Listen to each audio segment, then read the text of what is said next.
Hello, everyone, and welcome to another episode of Squid and the Ultimate Leaf Fan. I'm Mike Wilson, the Ultimate Leafs fan, joined by my winger, Ricky Squid Vaive. How are we keeping today, Squid? We're doing pretty good. No complaints. You know, the weather's getting a little cooler. Fall's kind of setting in here, but Yep. what are you going to do? It's part of our everyday yearly thing, and we pretty soon we're going to have snow. Well, it's getting a little cooler, getting changed in the parking lot, going to play shinny hockey, so I can tell you that much. So, so I know the weather is definitely changing. And speaking of changes, we've had some changes on the Leafs in the last time since we've spoke. What do you think of all the moves that Mr. Dubas has made? Well, it's hard to tell. I mean, I don't think anything will really be able to, judge anything until the next season and see how they do. See how they do in the playoffs. But they've added some pretty decent Wayne Simmons, TJ Brody, Zach Bogosian, guys that I think are going to help their team play a little bit differently and play a little bit harder to play against, as Kyle mentioned, that's what he wants. And I think guys like that probably are going to help them. Now, they lost Kyle Clifford, which, they lost a little bit of jam there, and Kapanen, Janssen, CC, Barry on defense, but they filled those holes very, very nicely with Bogosian and Brody. So again, everything looks good on paper, but we all know that on paper doesn't matter. It's what you do on the ice. Exactly right. And Jimmy Vesey looks like he's pretty excited to come back and give it another shot. The Leafs pursued him a few years ago coming out of college, and now they finally got him. So I think that Dubas is one of the things he's doing well. He's stuck the Marlies up, which is some good depth players for Toronto. Obviously, injuries always have a big play in the National Hockey League. And with an unlimited cap space in the AHL, that luxury, for lack of a better word, I think he's doing a very good job taking advantage of that. So, again, we can just look to what Vegas did this week with Pietrangelo and the moves they had to make. Mm-hmm. Just consider if Toronto gave away, say, Kerfoot and Morgan Riley to make room for Pietrangelo, like Vegas did, giving away Stastny and Schmidt to make room, and just basically gave those players away. Can you imagine what would be going through the press right now and the ripping you'd be taking? Oh, if that was in Toronto, yes, it would be ridiculous how bad the press would be all over management and making those moves. And the one guy I forgot was, and a guy that I think probably is under the radar, is Travis Boyd. Mm-hmm. And out of Washington. And I know, talking to a good friend of mine who's the head professional scout with the Washington Capitals, and they gave up Chandler Stevenson to keep Boyd. Mm-hmm. And so, that tells me that they thought a lot of him, and he could be a guy that, could be one of those X factors going forward. Yeah, that's great. That's what you have to do. You got to look for that, diamond in the rough is probably the bad word to use, but that's really what you have to do. You got to try and squeeze that last little bit of energy and skill out of these guys while you can, and you give them that little bit of a hope. So I like the moves they've made. Now it's up to the players, because you know as well as I do, Squid, at some point the players have to be accountable. Well, there's no question, and I think the accountability factor, I'm not sure has been there as tight and as it should be recently. So yes, I think it's down now to the fact that the players have to get it done on the ice. And if they can't, what's going to happen? Well, we don't know, but I would imagine that most of management's jobs are kind of balancing in the air. And if they don't make the playoffs or they get beat out in the first round again, you could see some changes in personnel, not player-wise, coaching, general managers, that sort of thing. But again, to blame them when I think they've gone out and done a pretty good job of filling in the holes they needed to. Again, yes, it is up to the players. And if the players don't get it done, maybe it's time to move someone. Yep, and that's always the case. And again, it's always a very debatable subject, as we know. And the next round of discussions that we see coming out or talk about the league maybe starting up in January, maybe possibly February. I was reading a lot of reports this morning. There's talk of maybe a couple of different divisions, one being a Canadian division, and that can be kind of exciting with those matchups. And every Canadian team has basically improved this year, so it can be a pretty competitive division, I would say, if that does come to fruition. Yeah, I would love to see it, to be quite honest with you. I think it'd be great.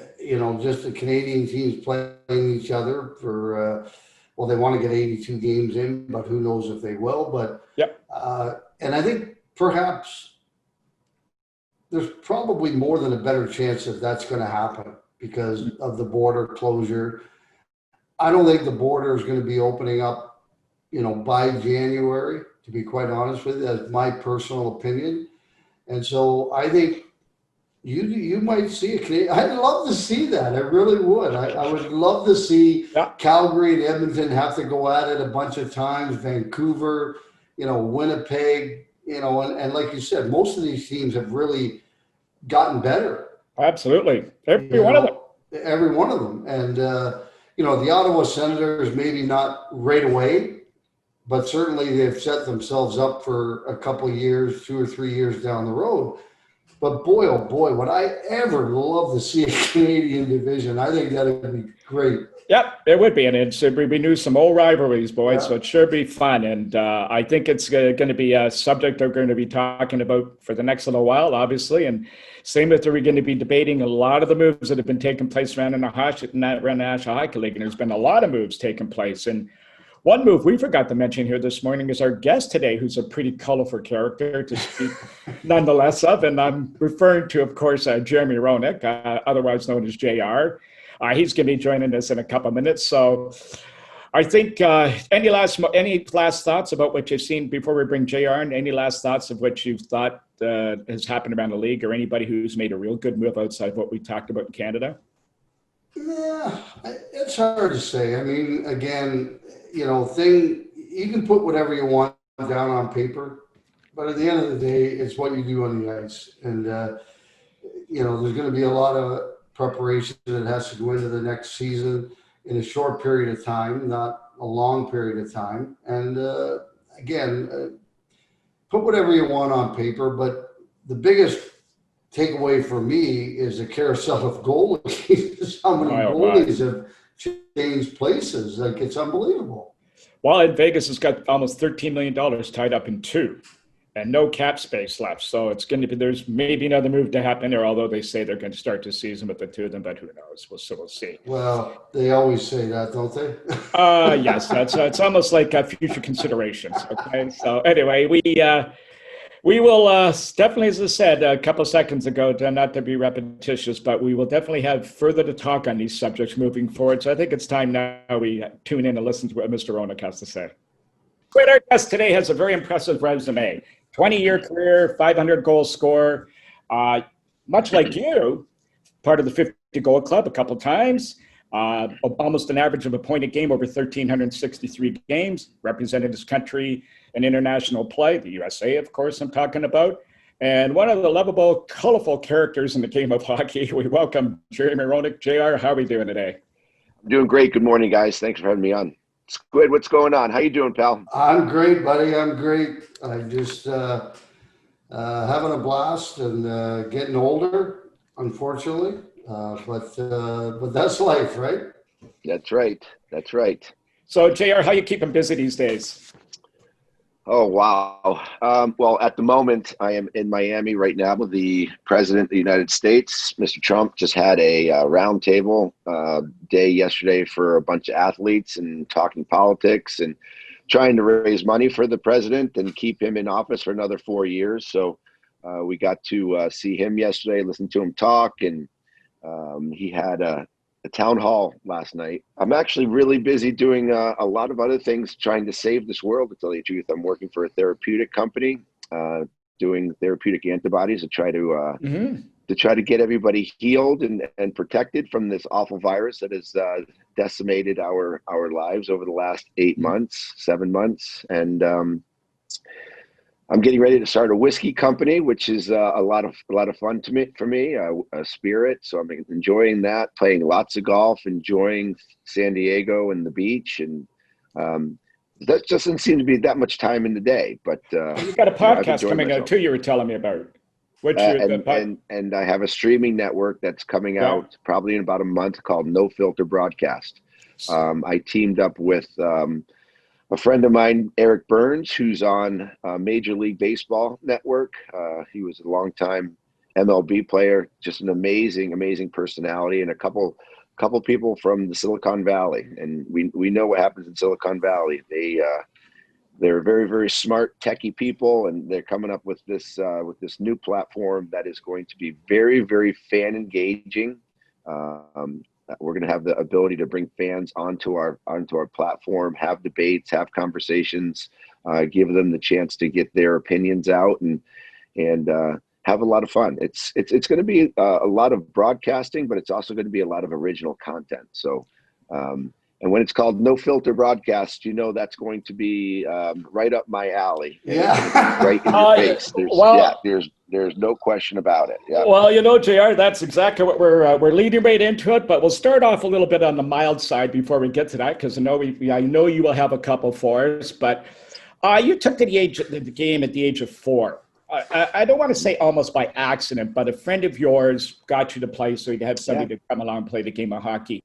Yeah. You played in the Quebec PB tournament a couple times. Like, why don't you just, for viewers who maybe, and listeners and viewers who aren't aware of this, maybe just talk us through your minor days of hockey right up to going to Thayer. Yeah, it was kind of interesting. I lived with my parents and I should say my family. We lived in an apartment building in Connecticut when I was really young. And there's a little kid next to me that I used to play with, my little play friend was the same age, and his mom came over to the apartment one day and said, John is going to take hockey lessons. Will Jeremy come and keep him company? Because if he doesn't, he's going to lose interest. He's not going to want to go. And maybe, Jeremy keeps him company, he'd be more inclined to stay and go. So my mom's like, sure. And we had no equipment. We got these awful double runner skates, and she put a football helmet on me and took me to the arena and put me on the ice, and I was gone. And I loved it so much that it was hard for me to get off. And I don't think my little friend liked it so much, but I loved it. And it just seemed to click. My mom said I went on, and I fell a few times, but then once I got the hang of it, it was she had to come on the ice and actually grab me to come off the ice. And I loved it right from the beginning.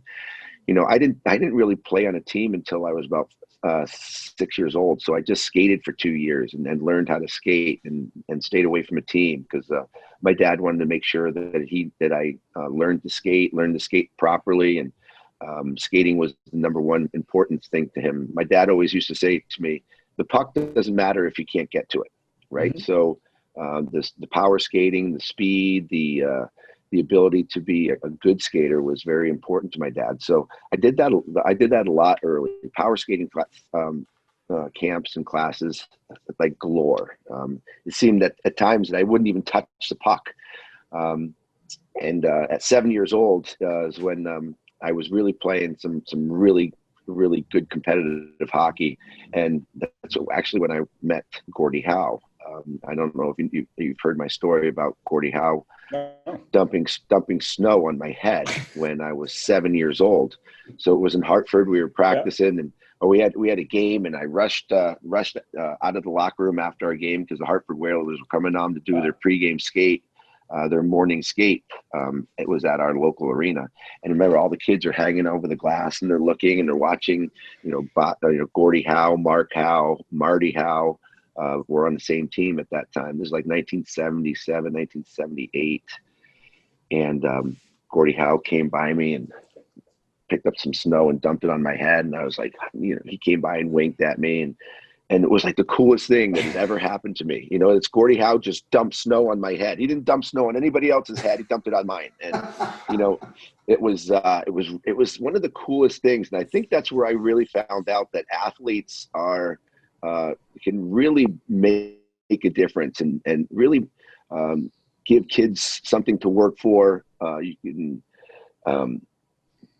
idolize these guys and give people stories and just give them a nice warm feeling in their hearts. And I tried to do that when I became pro, but I moved all the way up and down the Eastern Seaboard a lot. I went to Connecticut a couple times, New York. I moved to Virginia when I was 10 years old, and actually played in Virginia for, believe it or not, and then flew up to Newark on weekends to play for the New Jersey Rockets. And the New Jersey Rockets was one of the best teams in the country. And we won 2 national championships. But my mom would take me out of school at about 1:30 every Friday, take me to the airport, and I'd jump on a People's Express out of Dulles Airport, fly up to Newark. I'd get picked up by one of my teammates' moms, and we'd go right to practice or right to a game. And I did that every weekend for 80, 85 some odd games, and then national championships. And it was really crazy. It was a nutty way to be on the best teams. But then up to high school, went to the Thayer Academy at Tony Amonte, as you know, Yeah. Squid. He was my line mate at Thayer Academy. We won 2 New England championships, had an amazing team, and to have a line mate like Tony Amonte in high school and then be able to play in the pros, like in Chicago with Tony and Philly with Tony, was a very rare thing. But I call Tony he's my soulmate of line mates. The soulmate of line mates. That is Tony Amonte. So, and then I went to pro at 18. So that's kind of a roundabout, real quick synopsis of my hockey youth. Oh, no. So, but coming out of Thayer, though, you were drafted to the NHL. Now, not many, I would probably guess off the top of my head, maybe a half a dozen players maybe come out of high school, get drafted in the National Hockey League. So that would have been a pretty big deal at the time for you to have that happen to you. You know what? It's a really good point by you, especially in the 80s, right? Yeah. So it was so much of a Canadian strength in terms of the dominance of hockey in the National Hockey League, the scouting staff, the mentality of what type of players that they drafted. I mean, let's not beat around the bush. Hockey players and Canadians, that's their life. To play hockey like a Canadian was very important, especially in the 80s. And they're the best. I think they were the best nation in the world. And I think the mentality of a Canadian hockey player is really strong. They want players to play a certain way. They want them to look a certain way. They want them to be a certain size. And I did not fit that mold. And a lot of high school players at that time didn't fit that mold. It was kind of like the anti-draft to draft a high school hockey player out of the U.S., especially when they weighed 150 pounds like I did. So it was a very rare draft. But I remember Jack Davidson at the draft in the Chicago Blackhawks, and this made me feel really good. And I'll owe him for the rest of my life. When they were in the pre-draft meetings, and Chicago was trying to decide who they were going to pick, and Jack Davidson at the time, who was a wonderful man, one of the head scouts for the Chicago Blackhawks, told Bob Polford and Mike Keenan and the rest of the staff that said, if you don't draft this kid, I'm quitting. I'm done. And that's how much he believed in me as a player. So to go 8th overall in 1988 and having a great man like Jack Davidson literally put his career on the line was pretty. And Sean Cody also, who was another great scout for the Blackhawks and was the Boston area guy, literally put their jobs on the line to say, you draft this kid or we're quitting. Now you got snow dumped on your head by Gordie Howe. You then meet another icon, Canadian icon, Wayne Gretzky, who recruited you to come and play in Hull. How did that all come about? It was crazy because I was 14 years old, so it was that time to possibly maybe go play juniors. I was playing and I was a freshman. I think I was a freshman in high school, and I stayed behind a couple of years in school because of my lack of schooling that hockey took away from traveling. It wasn't because of my grades. It wasn't because how dumb or smart I was, even though that wasn't there either. But so I was 14 playing high school hockey, and I was a freshman, and I get a call from Charlie Henry. and Charlie Henry was the GM of Hull, who was Wayne Gretzky's junior team. And I knew a lot about the juniors because I would go up to Canada and watch. I would go up to Montreal really and watch the Verdun Canadians play. Verdun was one of the better Quebec teams, Quebec major junior teams up there. So my dad and I would drive on weekends just to go watch junior hockey players play, and I thought it was awesome. So I knew what it was all about, and so Charlie Henry goes, Wayne Gretzky's coming to Boston and wants to invite you to a game and breakfast and talk about maybe going to play for us. What are you're shitting me? What are you talking about? Wayne Gretzky wants to come see me. I'm literally 14 years old. I'm 120 pounds. I'm this little pipsqueak of a guy. Granted, I was good, but I mean, Wayne Gretzky's going to come to Boston. He wants to see me. I said, sure. So, I mean, my dad and mom, we went down to Boston. We went to the hotel. Wayne Gretzky came down, had breakfast with us, took me into Boston Garden, into the locker room, and pretty much showed me what it was like, being a pro. And I couldn't believe it. Like, it was hard for me to speak what was going on, seeing Paul Coffey and Mark Messier and Anderson and all these guys that I watch on television, and brought me in after the game also, and was telling me all about Hull and how it helped your career and playing in the best players and the best talent. And I just didn't know what to say. The only problem was my mom was totally against it. So I was like, oh yeah, I'll go play for Wayne Gretzky's team. Wayne Gretzky, how can you say no to Wayne Gretzky? And my mom said, I don't care who Wayne Gretzky is. You're not leaving home. And I was like, oh, okay. So I ended up staying at Thayer Academy because my mom, she didn't want me to leave and go away from her. She was too much of a homebody for her kid. So really cool. It was really cool to have Wayne Gretzky looking at me at the time, and it was fun. I told this story with him. So 1991. So this is only 7 years after was my first All-Star game in Chicago, and who sat right next to me in the locker room, my first All-Star game in Chicago, obviously my home city, was Wayne Gretzky. And I said, Wayne, I said, how weird is this, right? 7 years ago, you're asking me to go play for your junior team, and now I'm sitting right next to you in an All-Star game. How about that, big boy? And he's like, it's amazing. It was a fun story. He also got you to recruit a little bit, and I think you have a pretty funny story. One of your buddies. Yeah. So that's funny. So I ended up getting drafted at 18 years old. I went to Chicago, and that's when I met Rick. I came into camp about a week late, and ended up making the team, playing 4 games, not playing very well, by the way.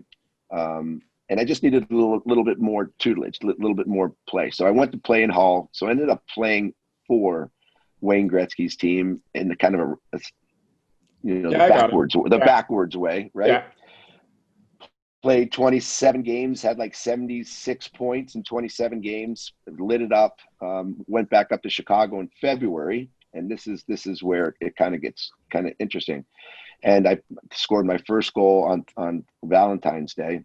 And I pretty much stayed with Chicago the rest of that year, in 1988-89. So I get a call from Charlie Henry. This is probably in the summer of 1989, after my first season pro. And Charlie Henry goes, you had a blast up here, didn't you? You loved Hull. Can you do me a favor? Can you call Keith Tkachuk and try to convince him to come up and play for us here in Hull? So I'm sure. So I call Keith Tkachuk, and I'm like, hey, Keith, this is Jeremy Roenick. Didn't know the kid, didn't know him. I've heard of him. I said, so, you want to go play in junior? You should go play in Hull. It's Gretzky's team. It's a great place. I had a blast there. I played great hockey there. You learn. And Keith goes, no thanks, JR. I'm going to Boston. Click. Going to Boston University. I'm like, okay. Typical Keith Tkachuk, right? Inner city, Boston, big accent. No thanks, JR. I'm going to Boston University. See ya. Click. I'm like, okay, nice conversation. and then ended up playing with Keith Kachuk, Yeah. about 6 years later, in 6 years, 5 years later in Phoenix, as he was the captain at the time, so, assistant captain at the time. Amazing, amazing, amazing man, Keith Kachuk was. Well, we'll come back to him. And now talk about the World Juniors. You played there a couple times, led the Mhm. scoring the second time. You had a couple pretty good line mates that one year with Medano Yep. and John LeClaire. Yeah, I had Medano and John LeClaire one year, and I had Medano and Tony Amonte in my second year in 1989. That the same year I was just talking about, my rookie year, they allowed me to go play in the World Juniors. That was in Alaska. So it was Tony Amonte, myself, and Mike Medano playing against their number one line, the Russian team, Bure, Fedorov, and McGillney, and McGillney. Fedorov. Yeah. Yeah, that was the number one line for the Russians, and it was unbelievable. I had very successful junior numbers. Went to Russia my first year in 88, and then, like I just said, Alaska. I held the American scoring record, most points scored in the World Juniors for Americans, and I think that my record held for almost 20, 25 years, the most points. That Schroeder broke my record, Mhm. but there's a little asterisk. He played 3 World Juniors. I only played 2. And I think he has. I think so. I have to get that in there because it took him 25 years to break the record, but it took him 8 more games to do it. So Now, that's pretty let's cool. go to your first camp and meeting Mike Keenan. And as an 18-year-old, you're 150 pounds. You're coming out of a high school. You're again, your first couple exhibition games, I think he set the record pretty straight of how he wanted you to play. I think you know the incident I'm referring to. He did, and I'm actually. This is actually a pretty interesting question because I'm going to test Squid's memory here, Rick's memory, and I don't know if he remembers this, but it kind of defined me as a person, and so did my relationship with Mike Keenan. So I told you earlier I was a week late to camp. Couldn't come to a contract decision with the Blackhawks. We were obviously quarreling over contract. But anyway, when I finally decided to go, I came into Chicago, and everybody's like, "Well, the number one pick is coming in. It's finally coming." I walk in, and everybody's like, "Where's the number one pick?" And then they're like, "That's him. That's him." And I'm like, "That kid looks like he should be in. It looks like he should be in kindergarten, right?" I'm like, That's not." So I come in, walk into the room, and the first guy I see is Al Secord. Not the right person to see, the first person that you walk into a professional locker room with, and he had no clothes on. He had receding hair, no teeth, hair all over his chest. I'm like, holy shit. I'm like, I'm coming out of high school hockey. Literally, I just left my junior year. Tony Monty was in math class in high school. And here I am walking into Chicago Blackhawks locker room and going into, a locker room where it looked like a bunch of inmates were walking around. Like, I have to play hockey against these guys. And I remember the whole time I was on the plane, my agent at the time was saying, "Listen, don't be nervous. Make sure you go out and play your style of game. Make sure you respect them, but make sure they respect you back. Don't let them push you around. Don't let them take advantage of you." And I'm like, "What are you talking about?" So that's all in my head. And now I walk in, I'm like, these guys are going to respect. I have to play against these guys. So I remember I got on the ice, and Squid, I don't know if you remember this, but this was literally the first game and the first day that I jumped on. Mike Keenan liked to have scrimmages, that we didn't have all these weights and in the gyms and practices. So I jump on, playing in the first game. I'm having a great game. I score a goal. You had the puck, and I kind of snuck up behind you and kind of clipped you and took the puck away from you. And I don't know if you remember this, but you slashed me in the leg. I don't think you liked it. And it hurt so bad, and I freaked out, and I literally snapped because you slashed me, and I turned around and two-handed you back. And you're kind of like looking at me, like everybody looking at me like, that young kid just slashed Rick Vaive, like just slashed him right over the legs or over the chest. And I'm like, and I was sitting there and I'm like, oh shit. Did I just Rick Vaive? And I kept going. And you came up to me after and said, "Kid, don't ever disrespect me like that again." I'm like, "I'm sorry, Mr. Vaive. I don't, Well, I don't know if you remember that, Squid." yeah, but you had to do that to kind of get respect back in those days, and that's kind of, one of the things that I learned when I started from John Brophy in the WHA was, if you're not going to stick up for yourself and expect other guys to fight your battles, then they're going to run you out of the building and they're going to run you out of the league. That's exactly how it was. Yep. Yeah. And, so I wasn't too happy about it, but at the same time, I'm going, okay, you know what? He's learning quickly. I was like, oh my gosh, of all people, right? Rick Vaive, right? Just Mr. 50 goal man, and I just said, I'm like, Mr. Vaive, I'm really sorry, and I'm like, I'm like, gosh, I don't even know what to say at this time, but it was a quick defining moment for me because, I think a lot of people were like, this kid's nuts. We don't want to mess with this kid. So the second preseason game, we're playing in Kalamazoo. And, I was never a physical guy. Playing in high school, I was just speed. I was just get the puck and go. Someone had the puck. I wasn't much of a hitter. So I'm playing Kalamazoo, playing Minnesota North Stars. And, Rick, you remember how Keenan was. He wanted it to be mean. He wanted it to be dirty. He wanted it to be physical. He wanted you to hit everything. Well, I was only 150 pounds, so I tried to stay away from the hitting. So I would skate at the guy with the puck, and he'd pass it, and I'd swoop away chasing the puck. Keenan wanted you to finish every check, and I didn't do that.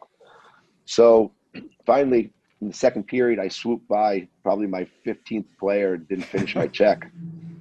Came back to the bench, and Mike Keenan came running down the bench, literally grabbed my throat right here, pulled me back, okay, and had his fingers behind my Adam's apple here. Yeah, my Adam's apple, squeezing it. And he squeezed it and he yelled, he screamed in my face, "If you ever fucking swing past a check again, you'll never play again for me. As long as you live, you'll never play a game in the National Hockey League." And I had like tears coming out of my eyes. I don't know if they were tears or his spit all over my face, screaming. I was like, oh no. So now I'm like, I'm not going to play in this league unless I hit. So next shift, I go out and I use my speed and I flew with the first guy and I finished my check and I knocked this guy flailing and I became like a human pinball. And I remember I had these big shoulder pads because I was so little, and I used my speed as my velocity and my force because I wasn't strong.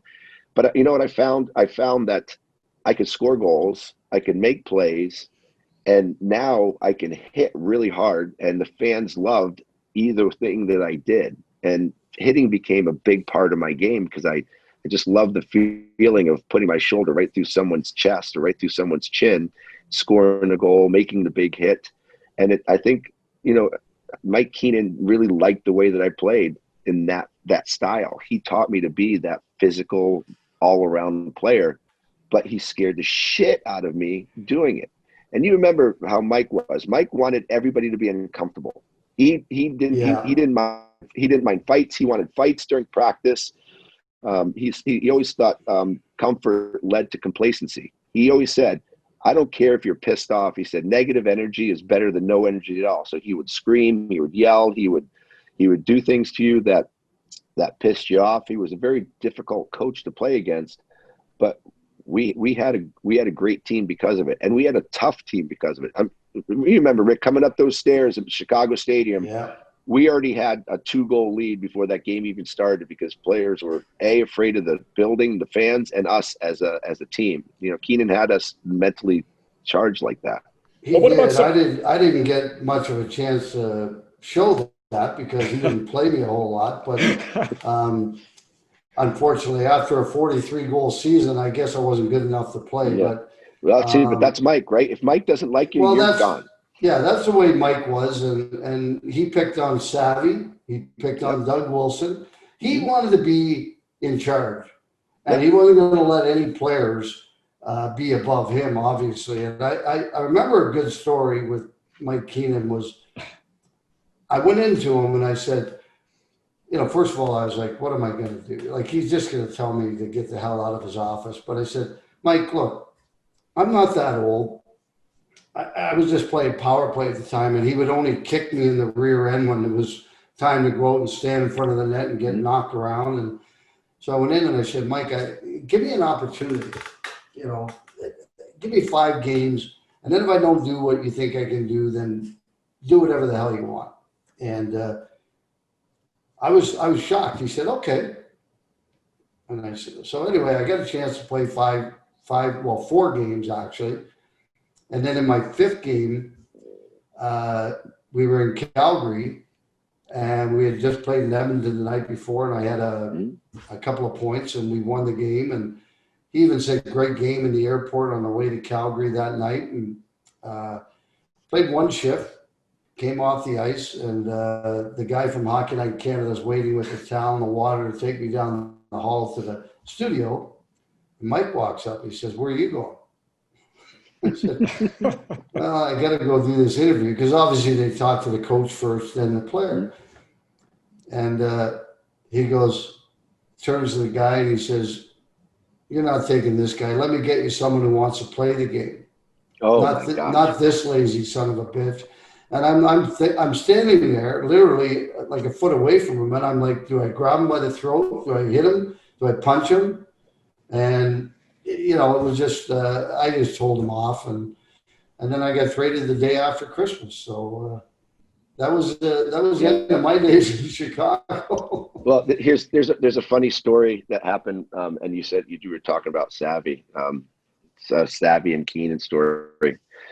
So we didn't play very well the day before, and we had practice the next day at Chicago Stadium. I remember walking up on the stadium, the lights were still out. The nets weren't on the ice, no pucks. And everybody came up, and when you get on the ice, you skate around, waiting for the coaches to come up. And so we were skating around. And it was about 30 minutes, and still the coaches weren't up on the ice. So we're like, oh shit, we're gonna get wrecked today. So all of a sudden the lights go up. It's about 40 minutes. Now the ice is like it's all beat up from us just circling around the ice. So Mike Keenan comes up with a chair. And he sits at center ice, and he sits on the chair. He said, half on the goal line, half on the boards. So he lined up, and he blew the whistle. He goes, and he points. He goes, you guys, down and back. The goal line goes, goal line, goal line. Then he point at the sideboards, over and back, over, back. We did that for 15 minutes. Then he said, switch. So the line switched. You go on the goal line, then you go to the boards. Back and forth, up and down. Did that for 15 minutes. We did that for 4 boards. Finally, we're doing this for an hour. And Trent Yanni stops on one line rush, stops at the blue line, stops skating. Yanni, go again, Mike says. So Yanni goes down and back. Now he's goal line to goal line. He stops at the top of the circles. Yanni, go again. So he goes all the way down, all the way back, stops at the bottom of the circle. Yanni, go again. Trent Yanni goes all the way down. He stops this far from the goal line. Yanni, go again. Meanwhile, we're all thanking God Trent stopped skating, because we're like getting ready to puke ourselves. But anyway, so Trent was so mad. He skated through center ice, and he crushes Mike Keenan off the bench. Hammers him, right? Mike Keenan gets up and goes, it's about fucking time you hit somebody, Trent. Everybody off the ice. Right? So as we're going off the ice, Savvy, in his French accent voice, goes, God damn it. If I knew that's all we had to do to get off the ice, I would have hit him first fucking shift. Well, first shift. A similar one like that. I remember, I don't know if you were there. Well, yeah, you must have been there, but I was there. I remember. We were down and back. And Savvy kept turning. Yep. Kept turning instead of stopping at the boards. And Mike would just continue to tell our group to keep on going. And, you know, I was cramping up like crazy. I mean, I must have went like 30 times in a row. It seemed like it anyway. Yep. And finally, Doug Wilson, Savvy's getting ready to turn again. And Doug Wilson grabbed him and threw him against the goddamn glass and said, "Stop, or else we're going to be doing this all day." Yep. And I then remember Savvy, that. I mean, and then Savvy was going off the. Remember, Savvy was going to go off the ice, and we had to hold Savvy back on the yeah, ice. We couldn't let him leave, and so yeah, I remember that. That was that another was Mike. brutal But game. Mike wanted to be in charge and didn't want to feel like anybody else was above him. But mind you, Mike was a very good coach. I thought he was very good on the bench. He ran the bench well. He was very well prepared. Yep. God bless EJ McGuire, who was our assistant. I thought was fabulous. Yeah. God rest his soul. Yep, he was awesome. You know, so but it's just, I guess, you know, I don't know what his problem was with me, but obviously he didn't want me around. And don't worry, Squid. You weren't the only one. He had about 100 other guys that had the same opinion of, you know. Now, speaking of some of the guys that Keenan type guys, now JR, you were playing. You changed your game and adapted to what Keenan wanted you to do. But you had some pretty tough guys on that hockey club with you, guys like Dave Manson and Bobby McGill, and one of your favorites I'd like you to touch on was Wayne Van Dorp. Yeah, Swoop. We call him Big Swoop. Yeah, you want to talk about a guy who thank goodness he played in the National Hockey League, because he definitely wasn't going to be a teacher, that's for sure. One of my literally he's one of my favorite teammates for a lot of reasons, because he was one of those guys. He's like, he would come into the locker room like, "Hey guys, what's going on? Who are we playing today?" And we're like, "Hey, Swoop, what's going on? You ready?" "Yeah, I'm ready." Right? Big fighter, right out of Vancouver, and couldn't score a goal if you hit the ocean if you put him on the beach, with luck. But he could fight, and he was tough. Too. Oh, and he was big. This big old head of his, right? He's so intimidating, but he's a big teddy bear, right? He's the nicest guy. I'm still friends with him today, and I think he laughs when I describe what Swoop was like. I remember, and this is perfect vintage Wayne Van Dorp. We're going to the airport for a road trip, and he's riding in the back seat. Mike Hudson and I are in the front seat, and we pass by this clunker of a van. I mean, it's falling apart. It says it's rust all over the sides. It's an old looks like one of those bands that was going to Woodstock, back in the 60s, right? And on the side it says with a phone number, and Swoop picks up the phone and calls this person and says, "I want to buy your van, man." And the guy, and I'm like, "You're really going to buy that van?" He's like, "Sure." He goes, "How much you want for the van?" The guy says, like $1,500. And Swoop goes, "I'll give you $500 for the van." Right? And the guy took it. He bought this van and literally redid the inside and put panels inside and redid the inside himself. I think he lived in the van for a little bit because he loved that van so much. But it was, for a professional athlete to buy this shit clunker of a van off the highway going to the airport for a game, was one of my favorite moments. And he loved that van, and it seriously, it stunk, and it was old, and it was rusty, and he thought this thing was the greatest thing in the world. And that's why I love Wayne Van Dorp, because he just appreciated having anything, appreciated playing in the league, appreciated his friends. And I'm gonna tell you one more story about Swoop. So we're skating in Montreal. We're going around, how in warm-ups, you go out one side, you each go to the net, and then you're kind of going this way. Well, Wayne wasn't watching where he was going. He was too busy in Montreal looking up in the stands as we're skating around. And I'm skating, and we come to the middle, and I look up, and here's Swoop coming at me. Now, he outweighed me by about 150 pounds, and I didn't know what to do, and I had nothing else to do. So the only thing I could do is drop my shoulder really quick and lay a shoulder right into his chest. And I hit Wayne Van Dorp so hard in the warm-ups in Montreal, right? And and he went down in the end. He almost got knocked out. And I remember we came into the locker room after warm-ups, and he goes, "Nice hit, kid." And I'm like, that's just swoop, right? He just didn't care. He goes, "Nice hit, kid." And Well, he's a wonderful man. Wonderful man. You mentioned Dave Manson, and like I got to tell you, as a player playing against him for quite a few years before I got to Chicago, I got to tell you, he's the only player in the league at the time that I was worried about or afraid of, because I didn't know what he was capable of doing. Like when he came up and said, "You go by me and score a goal again, I'm going to carve your eye out," he meant it. Oh, yeah. I mean, he wasn't kidding. And then you see him walk off after the game going down from the Wise room, little wife and 3 little girls, and you just look and he's like a kitty cat with these girls. And he was so mean.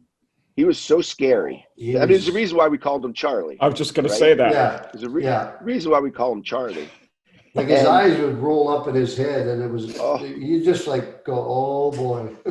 So we were talking about Keenan and how he yelled at people and how he screamed. Well, he came into the locker room after one period, and we're just sitting there. We haven't even taken our skates off yet in between periods, or loosened up our skates. And Mike Keenan comes in and yells at Dave Manson, pretty much is blaming him for us losing.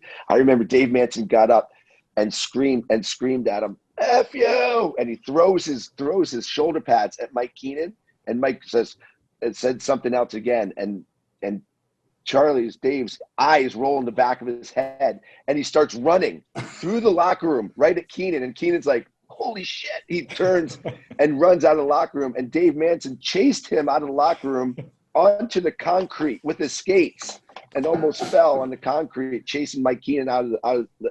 And I think he scared the crap out of Mike Keenan. He didn't come back in the locker room the rest of the night because Dave would have knocked him out.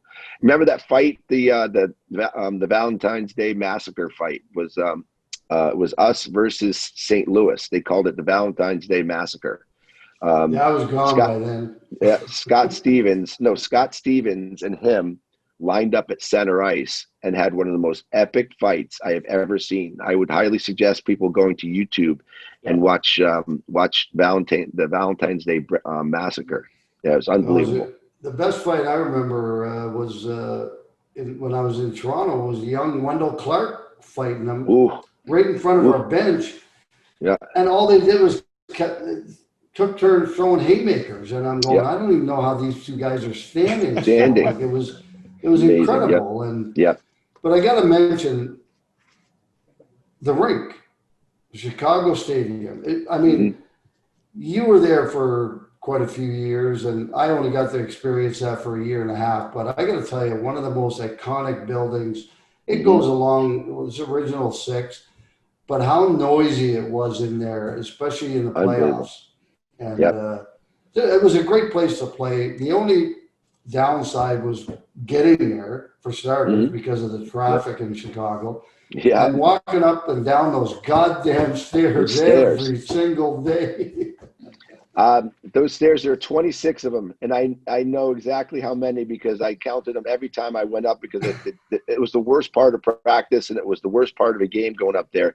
I remember Darren Pang came off, the little Darren Pang with all of his goalie equipment came off and he caught his leg at the top of the stair and rolled 26 stairs down from top to bottom. Luckily, he had all that goalie equipment on, but it was one of the funniest things I ever seen. This little goaltender, Darren Pang, rolling 26 stairs down. But you're right. That building was so intimidating. It was so loud during the anthem. Everybody standing up. The loudest I've ever heard a building in my life was the 19 All-Star game.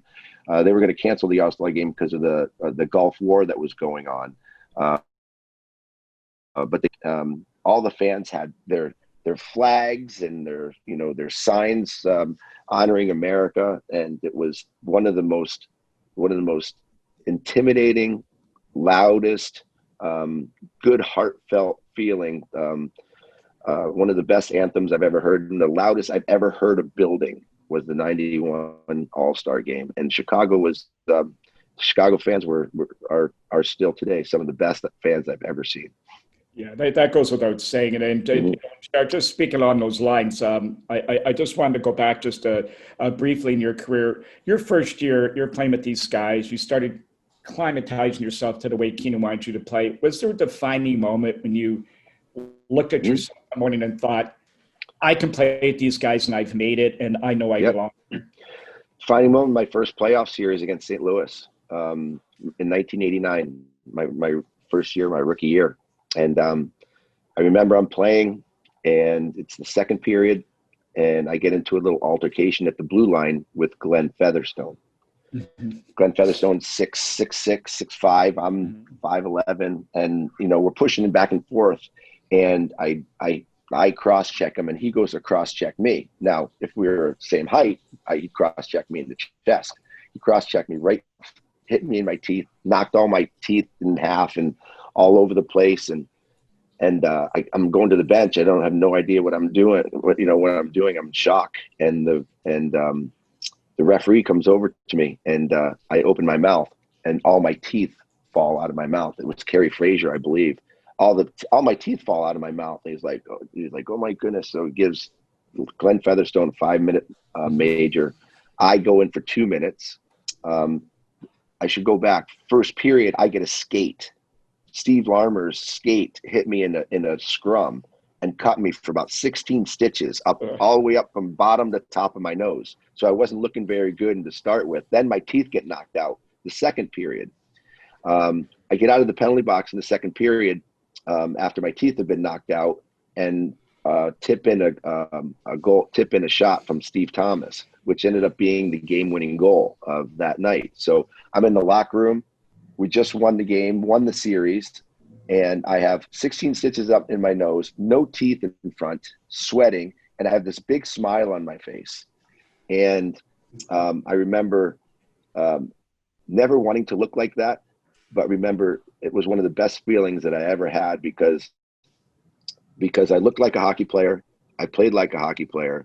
I did not quit and scored the winning goal. And I think people looked at me after that series and was like, we got something special here. This kid's got, not only does he have the talent, but he's got the heart. He wants to play no matter what. Well, now you've got okay. So we're on that. I was going to save this, but we're on this topic. We'll go further with it. You playing with the skill level that you had, and you could score. You were like a human missile, for lack of a better way to describe you, going after guys. Yeah. So you had some memorable hits, I believe, over your career. Like any that stand out. Now, this is a two-part question for you. One, a couple that you remember giving out, and the one famous one with Darian Hatcher that came back at you. Those two, I think everybody who knows your career know those. So I have I have two. I'm gonna give you two of each. Okay. One year playing New Jersey, and Lyle Odeline, who's a big, strong, tough, strapping guy, was coming around the net. He was a defenseman, and I always used to like to come in and cut off players at the other side of the net, right, and hit them when they weren't expecting it. Well, he came around the net and he hit the goal line, and I cut him off at the goal line, and I hit him so hard, I hit him right in the chest. And he'll tell you the story too if you ever talk to him. He says he remembers leaving the ice from the goal line and hitting the boards behind him. I hit him so hard. Now, this guy's 235 pounds at the time. I hit him so hard and hit him literally onto the boards. And he says he's never felt the air come out of his lungs like that, and flying so far in the air from somebody hitting him. And he couldn't believe that this little scrawny kid hit him as hard as he did. The next biggest hit I ever had was we were playing San Jose, and I'm trying to remember the guy that I hit, but he was one of the assistant captains. He was a little guy, and I remember he was coming across the ice, and he pulled up to take a shot this way, and I caught him this way, and I hit him so hard that he literally did a half a flip in the air and landed on his stomach. and landed on his stomach, and he was knocked out. And I remember them taking him off the ice. As they were taking him off the ice, Stu Grimson yelled, I wish I can remember his name. But as he was going off the ice, he looked like Droopy the dog. He didn't know where he was. And Stu Grimson goes, "Hey, somebody better tell you to remind you when the Zamboni's on the ice next time." Right? Somebody should tell you the Zamboni's on the ice next time. Like he got hit by the Zamboni. And I found out later that in the locker room after the game in San Jose, Lyndon Byers, who was playing for the team at the time, was not playing in this game, but I hit his teammate so hard and nobody came to do anything to me. Nobody came at me. Nobody fought me. Nobody said anything to me.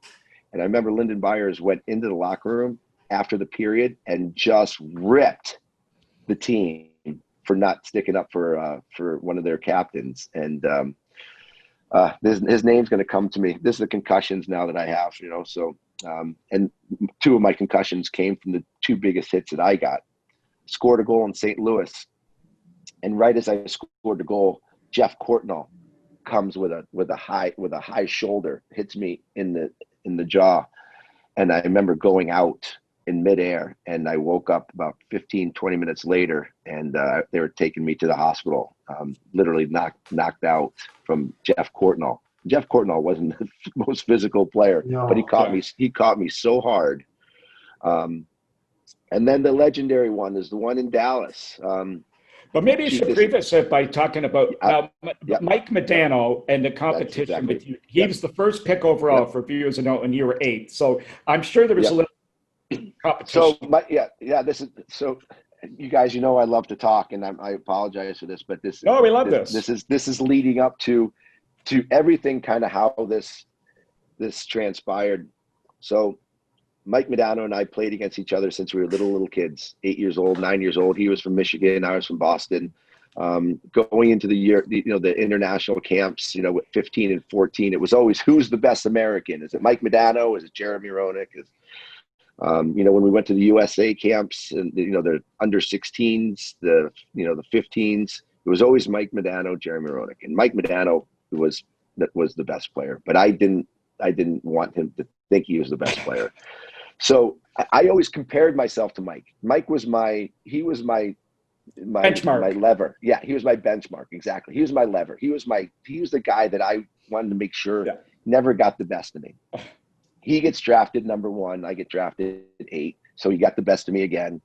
And it was always a competition with me. Every time I played Mike, I had to outplay him. I think I had more points than Mike in my career for like 16 years. For 16 years, I had more points than Mike. It wasn't until maybe 2004 when I started tapering off in my game that Mike surpassed me in points, but he was always a better player. I always marveled watching Mike Modano skate, one of the most beautiful skaters of all time. When he rounded that net and got his feet going, and his jersey was blowing and his hair was blowing. I remember just watching him going, God damn it, I hate that guy. So beautiful. He's so beautiful. He's so beautiful. And I love Mike. I still love Mike today. We are friends.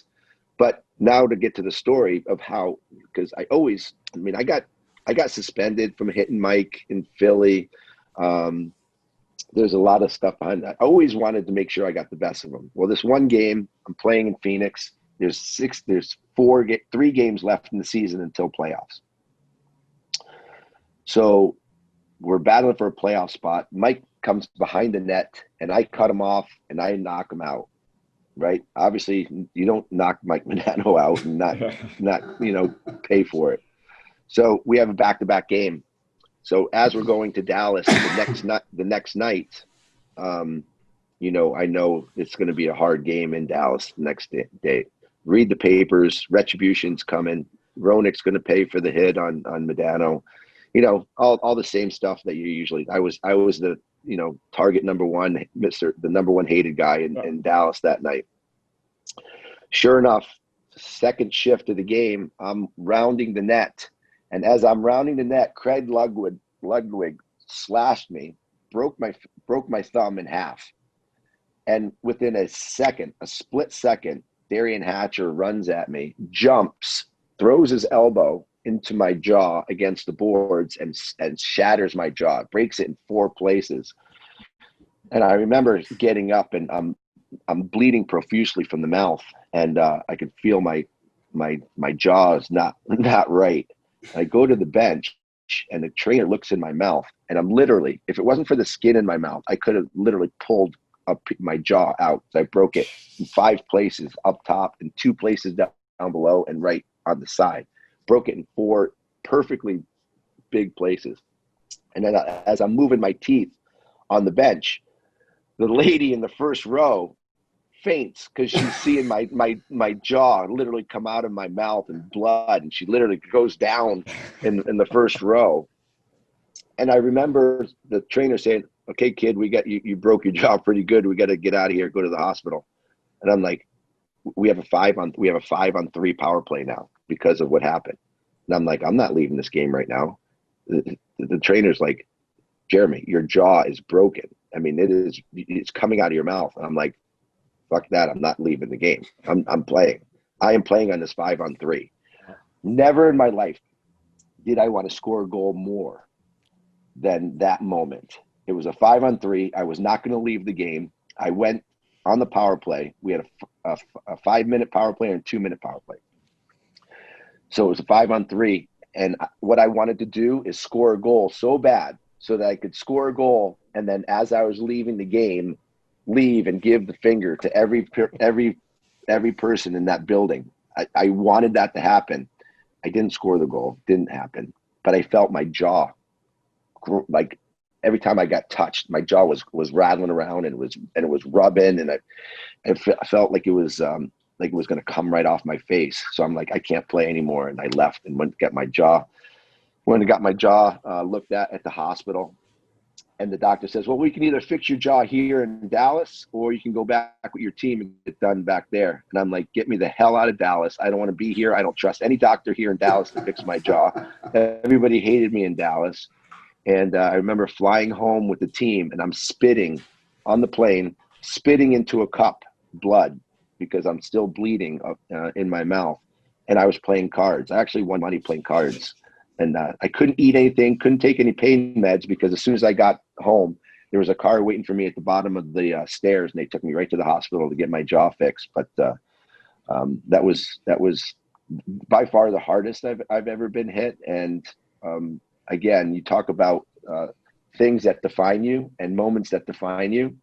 That defined me, because 14 days later, after I broke my jaw, I played in Game 7 of our first round against St. Louis. We ended up losing, but I played like 15 days later with a broken jaw in 4 places. Well, listen, you can never be accused of picking your spots. We know that, right? Stories. And so, how about this story? I mean, one of my favorite ones I've heard of you is the one, and I hope you share this with the listeners, is the one with Chief Berube. And, going with Philadelphia, and you had Ron Hextall chasing you around, and this is a dandy. It's a good one. And again, you remember what it was like back in the 90s. It was tough hockey, and Philly was always a tough team. And it was Ron Hextall was on the team. Craig Berube was on the team. This was, I would have to say it was probably 95 maybe. And Craig Hartsburg was the coach at the time. And I ran the net. I went to the net with the puck, and I ended up, taking out Ron Hextall, and Hexy went nuts, and he went crazy, and it was a big melee. Well, the next shift, Craig Hartsburg sends Berube on the ice after me. So, by the way, I was on the first line. Berube's on the fourth line. You don't throw fourth line fighter on the ice when the top line of Chicago goes on. Well, Berube's chasing me around, and he catches me in the corner. Right, so now it's time for the young kid to get a beating for running the goaltender. So Berube grabs me, and we start scuffling, we start fighting, and then everybody comes in, because that's what it was. Top guys getting picked on, everybody fights. So it's a 5-on-5 in the corner. I remember the referee had Berube's arms wrapped up, and then everybody's fighting, and I'm looking at Chief, and he's screaming at me, and I see his arms are locked up, and it's an unwritten rule. You don't hit a guy that's down, or you don't hit a guy who's defenseless. Well, angel, devil, don't do it. Knock his ass off. Boom. I cracked him. Went against it. I did the no-no. I went against the cardinal rule. You don't hit somebody that's unprotected. Well, I smoked him. And I remember for 4 years afterwards, he chased me every time we played. I would jump on the ice. He would stand up on the bench and scream for one of his players to come off so he can jump on. And he would chase me right to the bench. He's like, I'm going to kill you one day. And I was just scared to death. I mean, I knew every time I'm playing Craig Berube to get him, be on my horse. So then I get traded. I signed with the Flyers. And halfway through the season, the Flyers signed Craig Berube as the minor league team kind of player coach. So our practice facility, we shared the same practice facility as the minor league team. Phantoms were on one side, Flyers on the other side. Well, Berube can go anywhere he wants. I mean, he's been with the Flyers a long time. Everybody loves him. So I'm taping my stick in the locker room. Berube walks into the locker room. Everybody's like, hey, Chief. I'm like, oh, God. Hey, Chief, how you doing? What's going on? And Chief's like, hey, JR, what's going on? Boom! He caught me with a quick one right to the jaw. And I'm kind of go down. I see the stars. I see stars. And he kind of lifts me up. He goes, I told you I'd get you, kid. And I'm like, God damn it. I mean, and we actually played golf that day, and we became friends, right from that moment on. But that's how Berube is. He's a man of his word. He's an honorable guy. He's a guy that you want on your team. And he was going to get me no matter how, no matter what, no matter when. And he did. And it happened to be we were playing for the same team, and we were in the locker room. Well, it's amazing you bring that up, because back in those days, in the 60s and the 70s, I mean, that's the way it was. If you did something, guys would wait for years just to get back at someone. And, I mean, it was one of those things that if you did a no-no like that,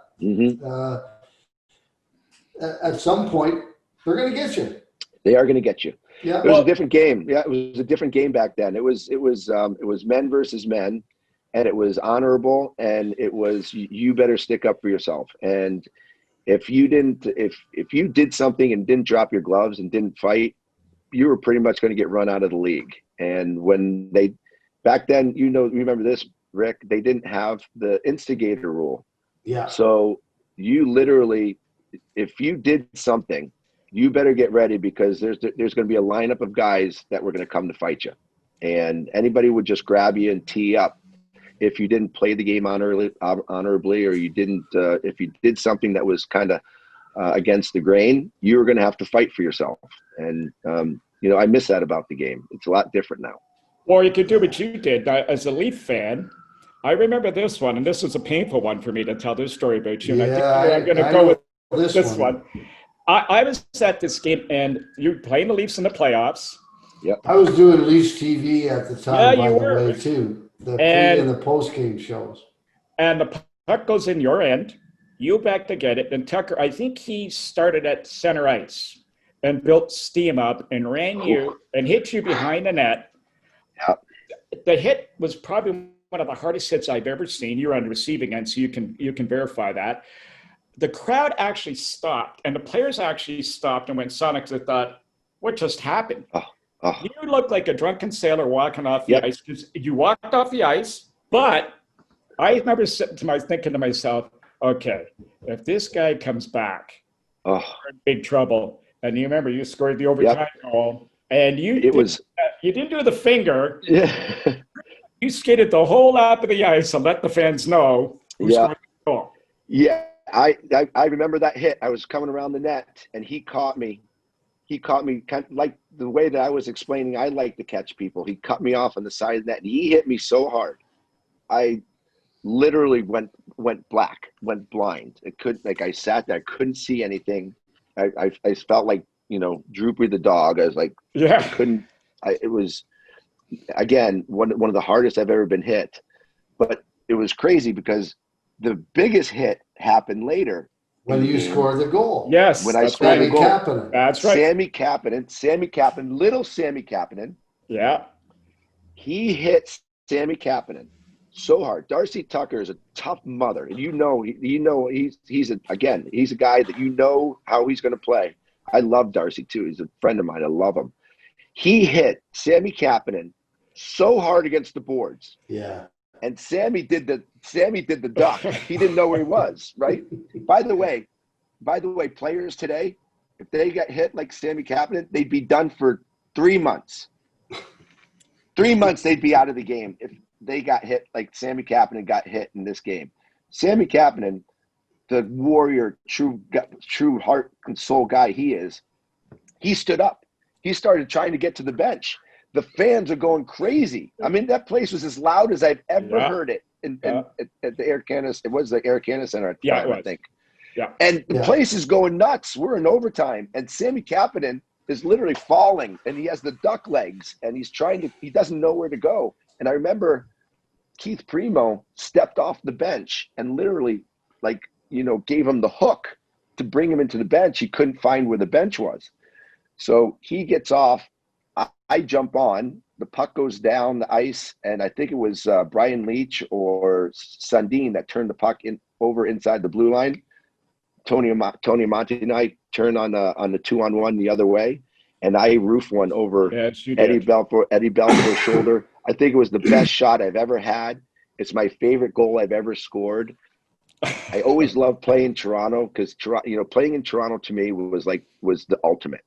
Playing in front of people that knew the game, playing in a historical city. I think I scored more points against Toronto than any other team. But that goal went over Eddie Belfour's shoulder. And, I played with Eddie. He was one of the best goaltenders of all time.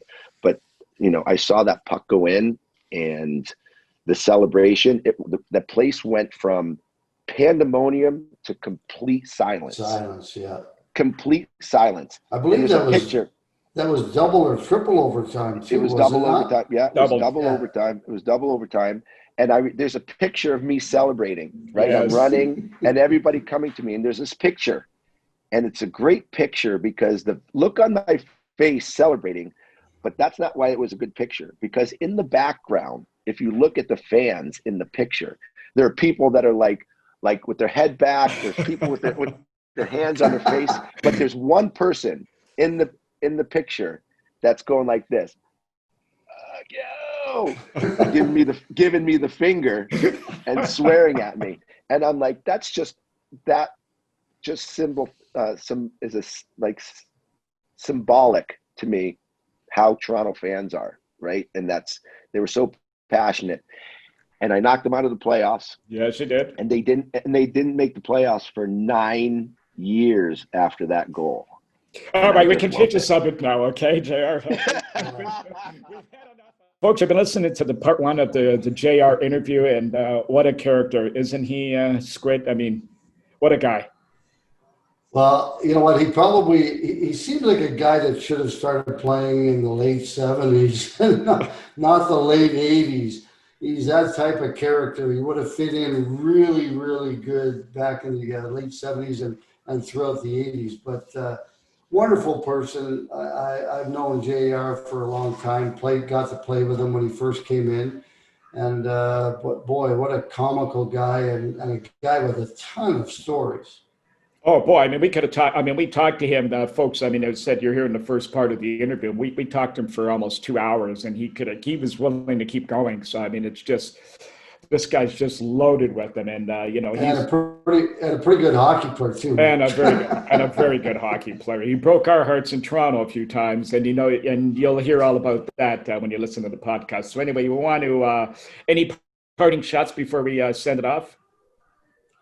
No, you know what? It is so much fun listening to some of the antics that he did and things he set up with teammates and so on. But just, you know what?